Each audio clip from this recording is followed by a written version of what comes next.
Shalom, shalom, bonjour à tous, je vous espère en bonne santé, sinon moi ça va. Je suis de retour sur ma chaîne YouTube, comme je vous avais promis qu'aujourd'hui je vais faire une nouvelle vidéo. On est là. Avant de commencer la vidéo, je te demande à toi qui n'est pas encore abonné sur ma chaîne YouTube de le faire et de cliquer encore à la cloche de notification pour ne pas manquer nos prochaines vidéos.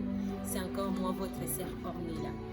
Comme on s'était promis qu'aujourd'hui on va essayer un peu de répondre aux questions, vous m'avez posé tellement de questions que je n'ai pas pu répondre sur YouTube et j'avais voulu faire une vidéo pour vous répondre à toutes ces questions-là. Merci. On va directement commencer par notre première question. Je ne vais pas citer les noms de gens qui ont posé la question, mais je vais directement lire la question.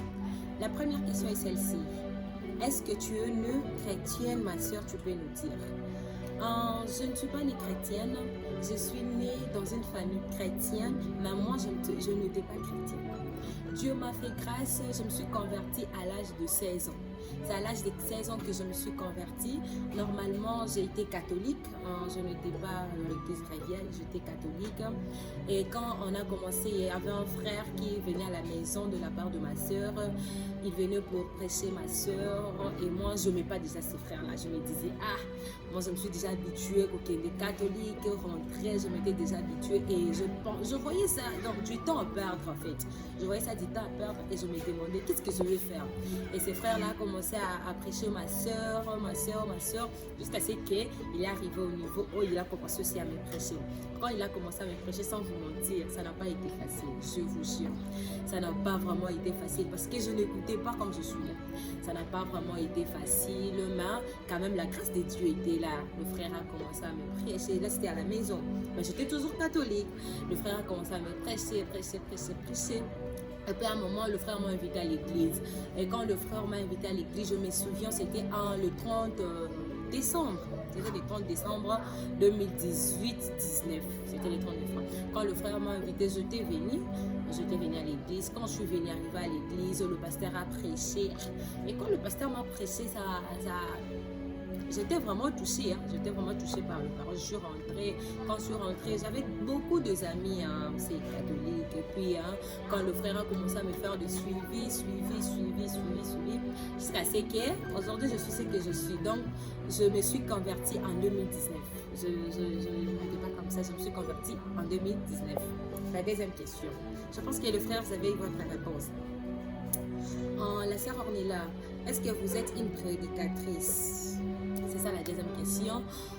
Oui, je suis une prédicatrice et j'ai suivi une école qu'on appelle école de prédicateurs qui est donnée par mon pasteur.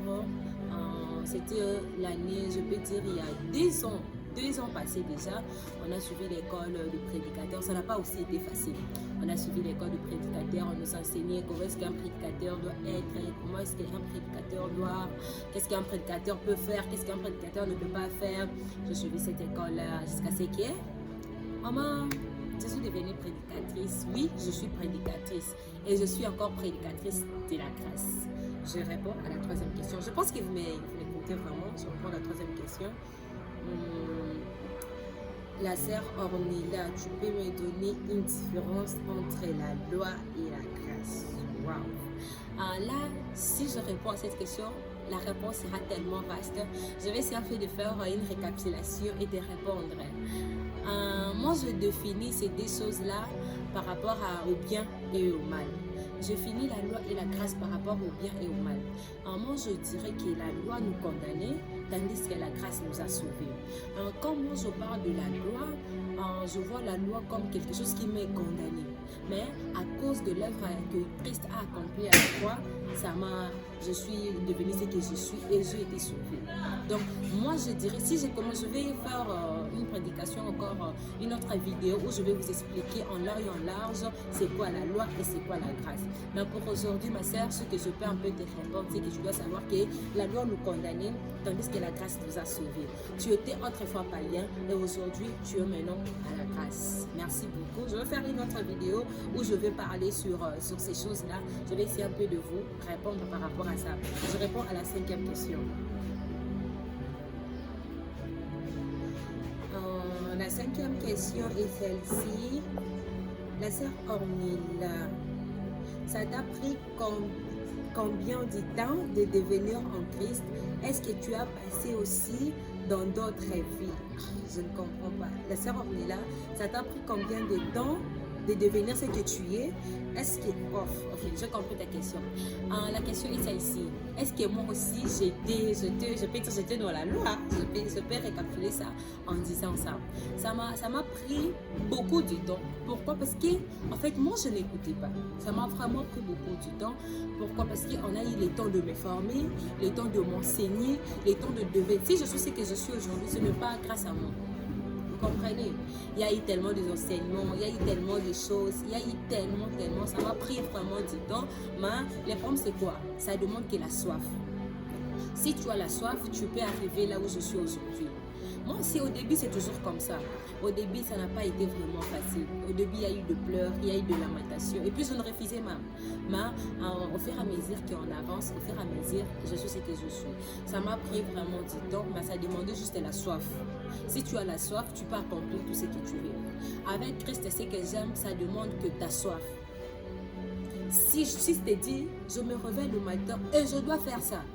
Si tu te réveilles avec ça, laisse-moi te dire que tu vas accomplir ce que tu veux. Tu vas accomplir tout. J'espère que je vous ai répondu. La dernière question, je ne vais pas répondre à toutes les questions parce que c'est tellement beaucoup. Je vais faire une autre vidéo où je vais encore vous répondre à toutes vos questions. Et je sais que Dieu sera toujours là. La deuxième question, une fois dans une vidéo, tu as parlé sur les 3 choses dans la vie. Et ces 3 choses, c'est écouter, avancer et reculer. Tu peux essayer un peu de me dire plus. En fait, ok, merci, j'ai compris la question. C'était par rapport à ma vie. Je vous disais toujours que moi, avant de dormir, je me pose toujours 3 questions. Et ces 3 questions-là, c'est si j'avance avec Dieu, si je recule avec Dieu ou si je suis sur place. Et ces 3 questions-là me permettent de voir ma vie chrétienne, si j'avance, si je recule ou si je suis sur place. Ces choses-là, ça m'a vraiment aidé et ça m'aide encore chaque jour. Parce que si, quand je rentre pour dormir comme ça, je me dis que aujourd'hui, je ne vais pas évangéliser. Mais chaque jour, je évangélise. Tu comprends directement que je suis peut-être en train de reculer. Et demain, je ne peux pas faire ça. Demain, je dois faire quelque chose qui peut m'aider à avancer. Donc, si tu te poses, moi, je vous demanderai, avant de dormir, ou encore quand tu te réveilles le matin, tu dois te poser ces 3 questions-là. Parce que ces 3 questions-là vont te motiver encore. Tu vas savoir là où tu es, où est ta place. Tu es sur place, tu avances avec Dieu ou tu recules. Parce que quand tu recules, tu dois faire l'effort d'avancer. Quand tu avances, tu dois faire l'effort d'aller encore plus loin. Et quand tu es sur place, je sais que Dieu ne manquera pas à nous faire du bien. En fait, je n'ai pas répondu à toutes vos questions parce qu'il y a tellement beaucoup de questions. Et je pense que la prochaine fois, je vais encore faire une autre séance où je vais encore répondre à vos questions. Pour finir, j'aimerais nous dire, vous savez, Dieu est bon. La miséricorde de Dieu est tellement grande. Il est tellement bon. Si on me dit de définir Dieu, j'ai tellement beaucoup de définitions par rapport à ces dieux-là. Parce que tout ce qu'il fait dans ma vie, ça n'a pas vraiment été facile, je vous dis. Ça n'a pas été facile parce que quitter une nature pour entrer dans une autre nature, ce n'est pas facile. Mais si tu crois, si tu as ta soif, tu peux y arriver. Toi qui te dis peut-être que moi, c'est peut-être par des enseignements, toi aussi tu peux le faire. Toi qui te dis peut-être que si peut-être la sœur on est là et devenue ce qu'elle est aujourd'hui, c'est par rapport à tout ce que j'ai passé. Ça n'a pas vraiment été facile, je vous dis. Je suis passée à un moment dans ma vie où je me disais, est-ce que Dieu, tout ça, vous savez tous. Mais ce que j'aime avec le Seigneur ne me laisse pas. Le Seigneur est toujours là. De la même façon qu'il dit que sa main tendue est toujours là. Maintenant, c'est nous qui nous détachons de Dieu. Donc, nous devons faire l'effort de faire quoi? De continuer encore. Nous devons faire l'effort d'approfondir notre relation avec Dieu. Parce que quand tu approfondis ta relation avec Dieu, tu es en train de découvrir tellement beaucoup de choses. Donc, il faut approfondir ta relation avec Dieu. Il faut faire tellement de choses. Approfondir juste ta relation et tu verras qu'il y aura beaucoup de choses dans ta vie qui vont changer. Il y aura beaucoup de choses dans ta vie où tu vas dire que si je changeais comme ça, c'est seulement ma relation avec Dieu. C'est bon mieux d'écouter la parole. C'est bon mieux de faire tout. Mais il faut approfondir ta relation. c'est la relation qui est au centre de tout. Sinon, merci beaucoup. J'étais ravie de répondre à vos questions. J'attends encore vos questions. Je pense qu'aujourd'hui, j'ai répondu à ces questions. Et la semaine prochaine, on va prendre encore le temps de partager. On va prendre encore le temps de parler encore sur plusieurs termes. Je suis en train de préparer quelque chose qui sera bientôt disponible. Et je vous dis, ça sera amazing. Ça sera tellement... la miséricorde de Dieu est là. Sinon, ciao. On se retrouve à la prochaine vidéo. Au revoir.